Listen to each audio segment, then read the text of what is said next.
आज ये जो विजय देख रहे हैं ये इसकी देन डॉक्टर बाबा साहेब अम्बेडकर है। संविधान के माध्यम से हमने इलेक्शन को लड़ा और अहंकार को हमने डुबा दिया। अहंकार को जनता ने, जामनेर की जनता ने डुबाया।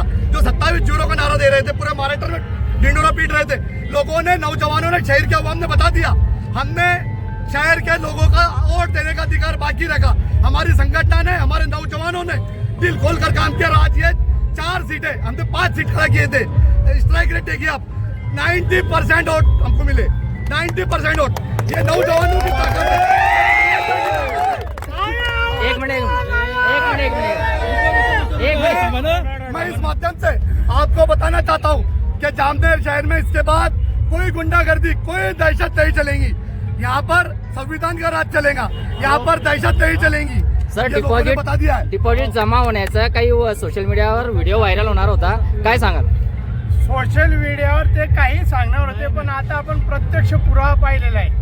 आणि जर पाहिलं तर संविधानाने दिलेला अधिकार सुद्धा हिरावण्याच्या मागे लागले होते, परंतु आमचे सर्वसामान्य कार्यकर्ते ठामपणे उभे राहिले आणि त्यांनी आपल्याला मिळालेला मतदानाचा अधिकार हा जनतेला, सर्वसामान्य जनतेला मिळवून दिला।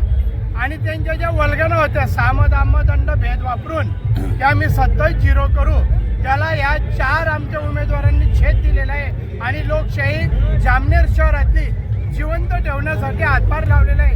आणि याचं श्रेय या उमेदवारांसह सर्वसामान्य कार्यकर्त्यांचंच आहे, सर्वसामान्य जनतेचंच आहे। काय सांगाल आपण?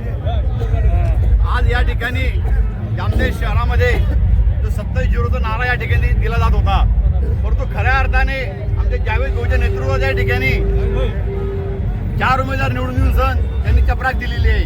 बाकी आमचे जे उमेदवारांचा पराभव झालेला आहे तो थोडा बहुत फरकाने पराभव झालेला आहे। तो पराभव का झाला तर इकडे बाकीच्या ठिकाणी त्यांनी बोगस मतदान केलेलं आहे। जे बोगस मतदान ते बोलत करू शकले नाही म्हणून त्याचा या ठिकाणी पराभव झालेला आहे भारतीय जनता पार्टीचा। आणि या इकडे हिंदू भागामध्ये खूप मोठ्या प्रमाणात बोगस मतदान केलेलं आहे म्हणून त्यांचा या ठिकाणी विजय दिसतोय। परंतु आमचे कार्यकर्ते शेवटपर्यंत लढले, त्यांना कुठलाही आम्ही बळी न पडता ते शेवटपर्यंत टिकले आणि लढले, हेच आमचा या ठिकाणी विजय आहे।